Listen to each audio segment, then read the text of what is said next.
Hello everyone, my name is Kris Gethin and my question to you is, what is the number one mineral to beat stress, fatigue and get better sleep? Magnesium is the answer, but not just any magnesium. The one I recommend is Magnesium Breakthrough. Why? Because it blends all 7 essential forms of magnesium into one effective supplement so you can relax more, stress less, sleep deeper, and experience more peace throughout your day. Now, most magnesium supplements fail because they are synthetic or use preservatives. But when you get all 7 critical forms of magnesium, your body gets a serious upgrade from your brain to your sleep, pain, inflammation, and muscle tension. So with this one simple action, you can reverse magnesium deficiency in all its forms and start feeling the benefits extremely quickly. Now, to check out this special offer, go to magnesiumbreakthrough.com/Kris, that's Kris, to get a 20% discount with a coupon code KRIS20, that is 20. Or click the link in the description or in our pinned comment below. Now, when I first started taking Magnesium Breakthrough myself, I personally felt, number one, the benefits of sleep, relaxation, and muscle contraction. I work out and I need that muscle contraction in order to break the muscle tissue down. So click on the link in the description or the pinned comment to get a 20% discount and try the powerful effects of magnesium for yourself when you get all 7 forms. What's up, everybody? Kris Gethin here. We are now following up on part 1 of the YouTube video that I did on my 10-day Vipassana retreat. This video is going to be all about tips on how to survive the Vipassana retreat and the benefits that I got from it and that you could get from it as well. So check this out. So I did a little video on YouTube a couple of days ago. That was basically part 1. This video is going to be, and this podcast is going to be kind of like part 2, but I'm also going to talk about if you are to do a Vipassana, how would you survive? So first of all, I want to address one thing. Should you do a Vipassana? Should you do a silent retreat? Is it for everybody? I think everybody should do something like this at some point in their life. You know, we have physical education in schools. I think it would be very important and it would be a great contribution if we actually, in fact, had mental education, meditation education in schools, where your school starts with like 10 minutes, 5 minutes of meditation. It finishes at the end of 5 to 10 minutes of meditation. You think about it, our brains are growing, our bodies are growing, our learning abilities are growing from a very young age. If we were able to adapt these sort of principles from a young age, the world would be a much, much better place. And people by themselves, especially if you consider the volatility of the world the last couple of years, would be able to handle conflict and things of such nature a lot better. But anyway, let's go into the Vipassana. Why would or why should you do a Vipassana or a 10-day silent retreat? It doesn't have to be specifically Vipassana, I guess, but there's a lot of things that I learned from there, and it taught me discipline. You know, you wake up at 4 a.m., which I generally do anyway. You wake up at 4 a.m., your meditation starts at 4:30 a.m., and you are meditating all day with some breaks intermittently until 9:30 in the evening. So it's hard work. Don't think that you're going in there and it's luxurious, you're going to get your nails done. It's hard work. You are meditating. And of course, for the first few days, your brain is just wandering everywhere. There's no way you'd be able to articulate it. There's no way you'd be able to keep a diary on where your brain goes, because it keeps going. And you bring it back with your breath or with your meditation. Focus on the sensations in your body or on your body. and you keep bringing it back. You don't get stressed, you don't get anxious, you don't get frustrated. You keep bringing it back and just observing your breath. However, it is tough work. Now think about it. You have no phones, you have no distractions, no books, not allowed to write, not allowed to speak to anybody. So again, this enforces discipline upon you. You have no choice. You are basically in a camp where you are doing nothing but meditation. But it's okay because you have other students there. So that gives you a kind of a form of accountability. It's funny, when I was there, just seeing other people and knowing other people that had done it as well really helped me in my quest. And it's funny, the male side have a manager, the female side have a manager, and my manager was actually from Shrewsbury in the UK, and I was only in Shrewsbury about 4 months ago. So even that was kind of comforting for some reason. It really did help. So even though it is very difficult, it does enforce discipline. So if you're somebody that's lacking in a bit of discipline, you're hitting that snooze button, you're being a bit lazy, you're getting distracted, checking out people's Instagrams, blah, blah, blah, then this is going to be for you as well. Number two, I'm going to give you about 5 tips here now, specifically on why you should do a Vipassana meditation. But you're eating clean food. While you're there, you are given clean food. So you're given an array of various types of salad, vegetables. It is plant-based. Occasionally you'll have some chickpeas, you'll have some Greek yogurt. Every now and again, they'll come out with a nice coconut curry soup. But they've got an array of great foods. A couple of times they did bring out a dessert, just to pre-warn you, but all made from scratch. So, and you're only eating twice a day. You're eating at 6:30 a.m. and you're eating again, I believe it was at 11 a.m. That's right, 4 a.m. to 11 a.m. So if you want to really kill your cravings and help manage your food instability, maybe you're snacking, maybe you're eating too much, you're overeating, you have no choice here. You are fasting. You're only eating 2 meals a day. You can drink tea. Obviously you have water and stuff like that. But you are fasting for the rest of the time from that 11 o'clock break. Let's say you eat until 11:30. You are not eating again until 6:30 the following day. Now, I thought I'd find that difficult because I'm a bigger person. I hold a lot of muscle mass, but it was okay. I actually liked that form of discipline. And what I really liked as well is that the food was clean, but having an empty stomach really enhanced your focus to be able to meditate a little bit better.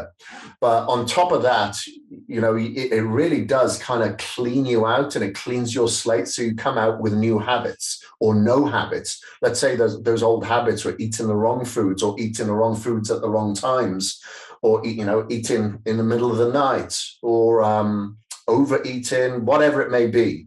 This will actually give you the discipline not to snack and everything else that goes with the food that we're surrounded with. Number 3, it's free. A few people have asked me, how much was that retreat that you went on? It's free. So S.N. Goenka, who is the teacher of all these places, he's passed away now.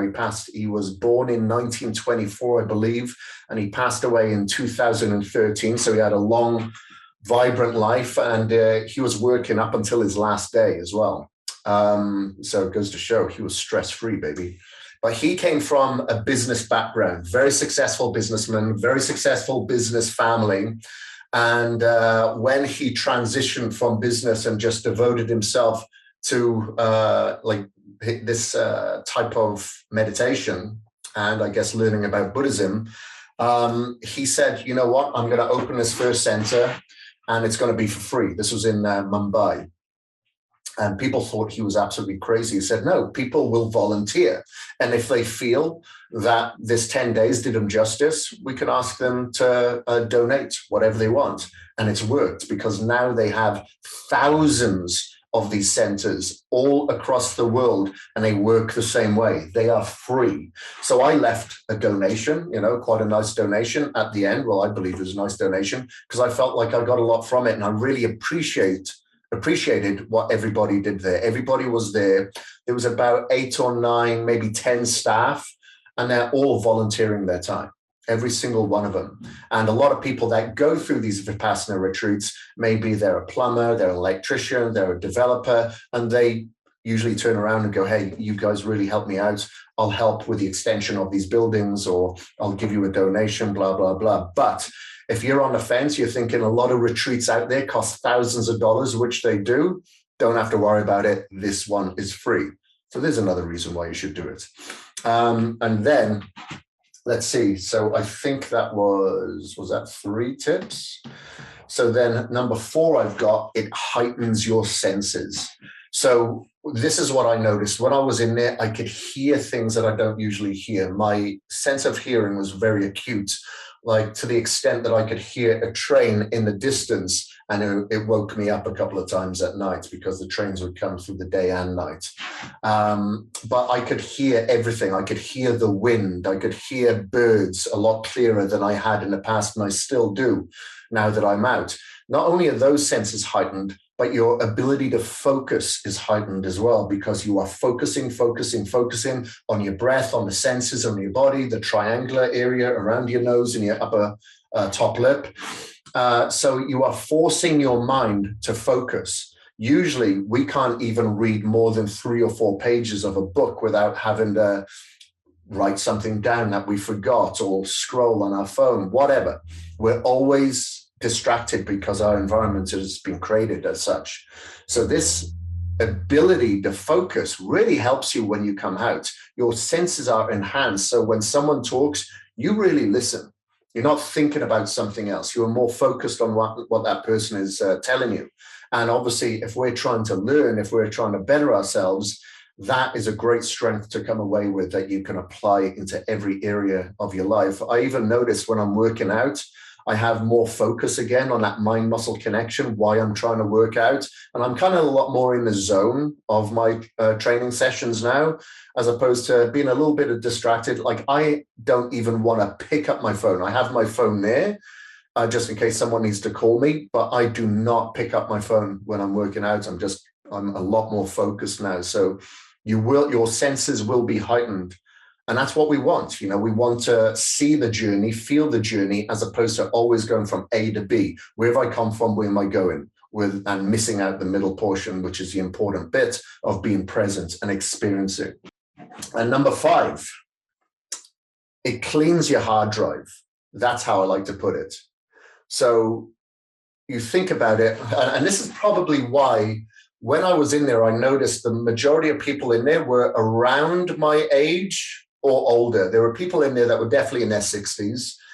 And I think the reason being is that we accumulate a lot of shit throughout the years, and it keeps building and building and building. And especially if we keep going back to old images, old hard drives, old thoughts, memories, and we keep bringing them up, then that's more that is taking up the space where we need for our creative abilities, to be grateful, to be present, to be happy, whatever. And I think it just builds up over so many years until you just go, enough is enough. I need to do a 10-day Vipassana. So it really does help clean your hard drive. That's how I like to put it. That's my analogy, where you can kind of start from scratch, and then you can start absorbing what you want and kind of dislike and get rid of what you know is toxic and poisonous in my life or in your life. So I realized when I came out, there's a few things, there's a few people, there's a few instances that are very toxic to my way of living. And it has a transcendence effect in me, in everything that I do, everything of who I am. And I need to get rid of it. I need to get out of it. Life is very, very short, and we need to kind of prioritize of what's important. And it's not materialistic possession. It's not money. It's not objects. It's our life and who we spend our lives with. Because if I'm toxic, then the person that's around me is going to become toxic, or they're going to get a lot of that toxicity. So it really does clean everything out. So other than obviously you're more mindful, you're there for meditation, you're there to help maybe rid yourself of a lot of the stresses, anxiety that the world does perpetrate us with. It really does help just clean everything out. And it's like a deep clean. And then you kind of start from scratch. But remember, you have a maintenance. You want to keep that house clean. You got to keep your brain clean. So you need to come out with meditation in the morning and in the evening, which can be difficult because, our environment is such where, you get distracted, you have form of importance, you have to deal with the house, your household and your responsibilities. And sometimes those things can get in the way of your meditation. And then next thing you know, you're back at square one. So it's important when you do come out that you continue with your meditation practices and your mindful practices as well. Speaking of which, I need to get a whiteboard in my office so I can keep writing down a lot of the things that come to mind, to put in that pros and cons column to see if I am a reaction, if I do react, how I failed, where my wins were, etc. Okay, so now let's move on to how to survive a 10-day Vipassana retreat, because I didn't really know what to expect. I had an idea, and there's a few things that I did well, but there's a few things that you could do where you could learn by my mistakes. So let's go into those. So number one, know that you're going to dislike it, and you're going to come up with every single excuse imaginable why you should get out. The voice of compromise will come to the forefront. The justification will come to the forefront. Like I remember on day 3, I was thinking, I don't need to be here. I could check into a hotel. Nobody would know. I could probably do this by myself at home. This is too simple. My educated mind is too smart for this. Blah, blah, blah, blah, blah. You get bored as well. You get bored. And you will come up with every excuse imaginable. And I think there was a female that actually left on day 3 as well. And I can only imagine that she regretted it now, because she didn't know what was coming on day 4, day 5, day 6, day 7, day 8, because there's a lot of gems in there. There's a couple of days that it did get a little bit repetitive of the teachings, but that's because it needs to get into your brain. Just as we've built bad habits, it takes a long time to get good habits in, or replace a lot of those bad habits, or have acknowledgement of those bad habits. So it takes time. So you will undoubtedly want to get out. And I spoke to a lot of people after, and they said the same thing. They were all going through this. It felt apocalyptic to a certain degree for a lot of people. So you will get that. So please go in knowing 100% that your brain will come up with a justification and a reasoning of why you shouldn't be doing it. Okay, just be prepared for that. But you need to stick it out. I guarantee you. It's only 10 days of your life, but when you're in there, it'll feel like 10 months. I don't want to sugarcoat it. It really does feel like that.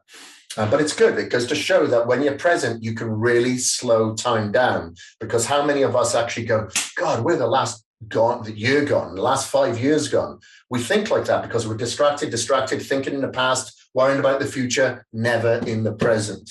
Okay, there you're in the present. Time stands still.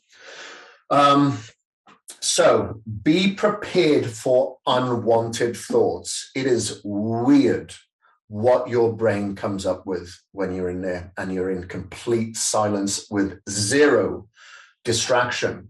And again, this isn't just my experience. I spoke to a lot of people at the end, and they all went through the same thing. Weird thoughts, bad things that had happened to you, really bad things. And I got very, very emotional on day 3 there, very, very emotional. And I was thinking, I don't know if I can take much more of this. Not that you're going in there to think it's going to be blissful and a walk in a park, but it was a lot more difficult because of not my surroundings, but because of my thoughts, much more difficult than I anticipated. So know that you'll get some weird thoughts, thoughts from the past, thoughts from from many, many years ago, thoughts of, maybe last week, people that have done you wrong, and you're in the past where like somebody's done you wrong, you've had an argument, And then all of a sudden you're shuttled into the future where you say, if I was to have this argument again, I would say this, I'd say that, I'd make sure that they're put in their place, blah, blah, blah, blah. So you're forward and back, and you're just having this brain tsunami, basically, that's washing, that's just overwhelming. So be prepared for that. It will happen. Why? I don't know. I'm assuming you have these miseries that are just come to the surface, and they have to come to the surface. They have to come to the forefront in order for you to observe them, for you to get rid of them. Because since then, I really haven't thought about them. Those thoughts have not come up since, and they were a lot more frequent in my mind before I went in, but now they're not. And if any of them come up, it doesn't bother me, doesn't affect me. They're there maybe only for about 5-10 seconds. I observe them and they go away. Sangaras, I think Soenka called them in their Buddhist language, or the ancient Buddhist language. I believe that was it, which is like a misery. You have to observe it to the surface to allow it to wash away. Excuse me, let me take a drink here. All right. Okay. And so then we've got number 3 here. What I would suggest is that you start performing a lot of core work and flexibility. Improve your flexibility before going in. Because you think about it, you're sat in an upright position, a stress position.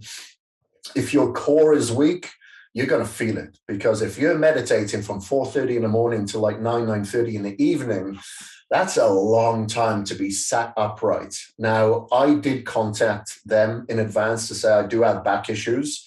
I had my x-rays ready to show them because the left alignment of my spine is like 1.5 inches to the left in my pelvis.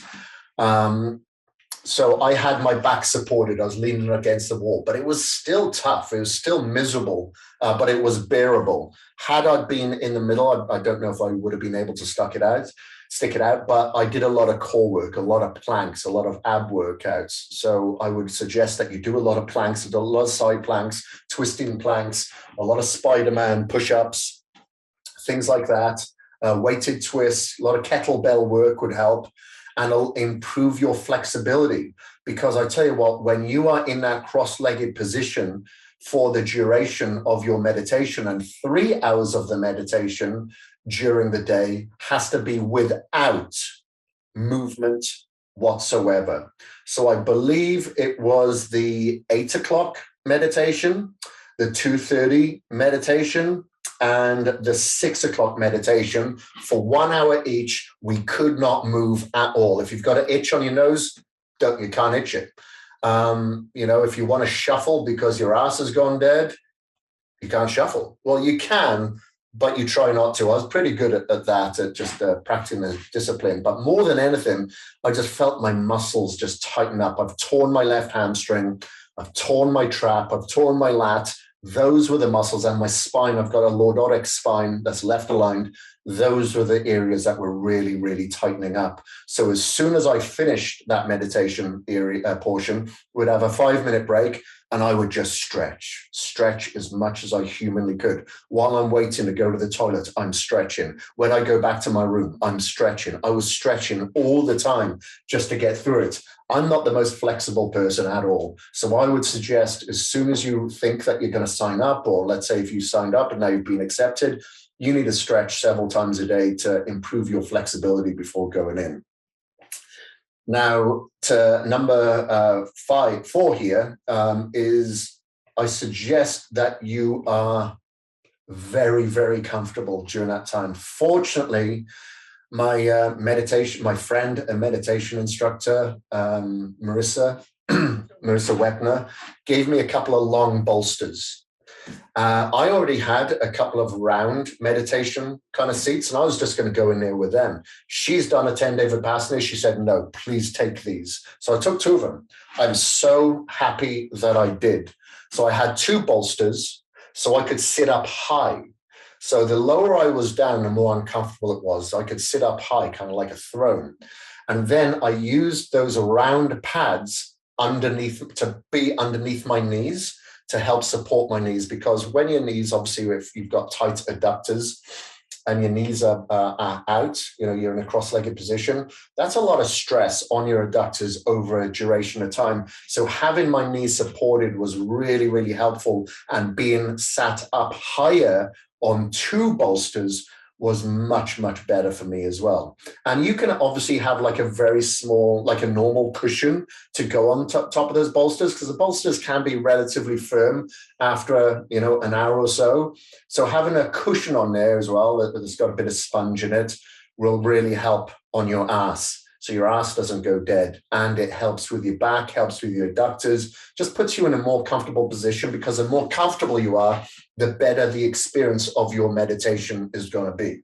So I suggest that you prepare yourself. A lot of the time that they do have pads, they do have bolsters, they do have cushions, but you never know. This was Intermountain a Vipassana center that I went to in Lava Hot Springs. You may go to a completely different one, and I don't know what they'd have there. So better be prepared than anything. I also had a nice soft blanket as well to go underneath my ankles. So again, in that cross-legged position, if you're on a hard floor, your ankles could be hurt in there. So having a nice blanket that you can fold really, really does help as well.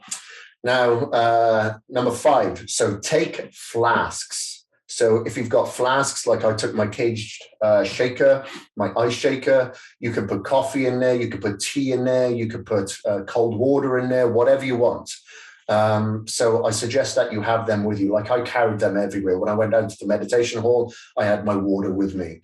When I went to eat, I had my water with me. I just carried it everywhere. I also, because it was snowing and it was very, very cold, luckily, I remembered to take gloves. So because I couldn't have my hands in my pockets because I'm carrying this flask everywhere, the gloves really, really did help. Okay, so keep that in mind. Take a towel. You're going to have showers. They may have a towel there, but I didn't see any towels where I went. Remember to take a towel. Take warm socks as well. It should be pretty warm in the meditation hall. But if you've only got thin socks and you're the type of person where your extremities get cold, then you may want that. It should be okay. But obviously, I went to the one in Idaho here, which was very high up in the mountains. It was very cold, a lot of snow around us. I didn't have warm socks. So I had a very thin pair of socks and then a normal pair of socks. And I wore both of them. That helped me. And I get very, very, very dry skin on my feet. When my feet crack, I didn't have any foot cream. However, one of the volunteers there did, which really helped me out. So if you're one of those people and you're going to a climate that has very dry air, you may want to consider some foot cream or some skin cream or something like that. You'll want boots if you are going to a place that may have rain, may have snow, because you could be doing a lot of walking between your residency to the meditation hall, to the cafeteria, the canteen. It could be a lot of walking back and forth. So you want to have some boots just in case, okay? And a flashlight, because if you're starting your first meditation by 4:30 and you're finishing your last around 9:30, you're going to be going back and forth to your residence in the dark. So having a head flashlight or headlamp really, really does help. So that helps. And lastly, I cheated a little bit. I took amino synergy in there with me. So I had essential amino acids in my water because I know that I was fasting twice a day.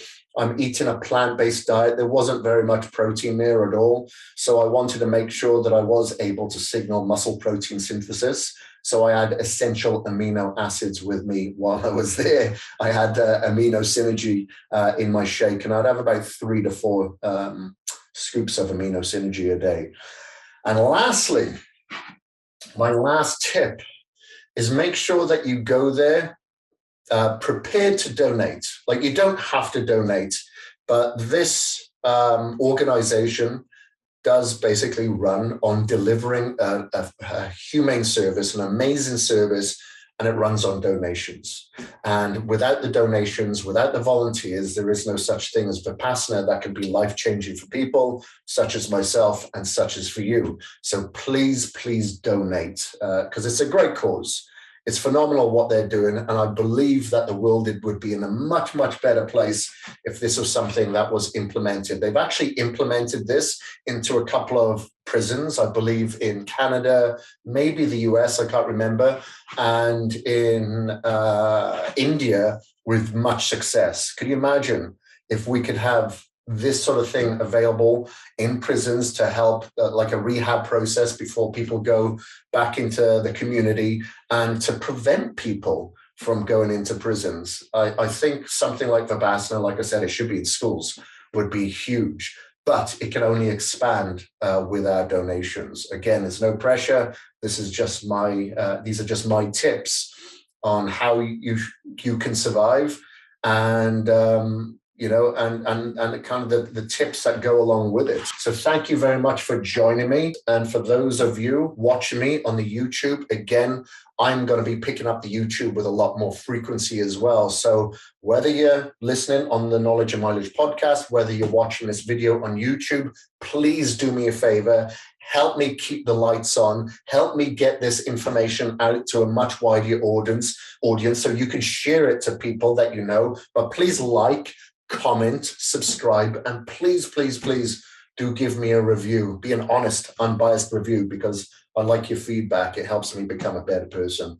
So thank you very much, guys. My name is Kris Gethin, and I am out.